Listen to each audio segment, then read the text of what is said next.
Hello guys, welcome back to our channel. ఈరోజైతే బీరకాయ పచ్చడి చేస్తున్నాను. దానికి కావాల్సింది 2 బీరకాయలు తీసుకొని ఇలా చూపించిన విధంగా బీరకాయ ముక్కలు తీసుకోవాలన్నమాట. 4 టమాటాలు తీసుకున్నాను. చింతపండు నిమ్మకాయ సైజ్ అంత తీసుకున్నాను. నాకు రుచికి సరిపడా కారానికి సరిపడా పచ్చిమిర్చి, పుదీనా, కొత్తిమీర తీసుకున్నాను అనమాట.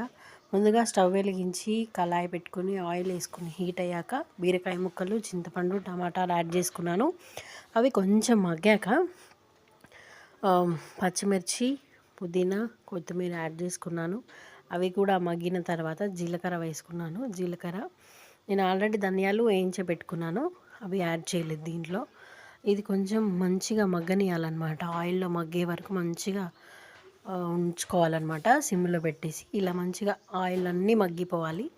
తర్వాత కొంచెం చల్లారిన తర్వాత ఎల్లిపాయలు, ధనియాలు ఈ మొత్తం మనం ప్రిపేర్ చేసుకున్న దాన్ని మొత్తం మిక్సీలో లైట్గా గ్రైండ్ చేసుకుంటే బీరకాయ పచ్చడి రెడీ.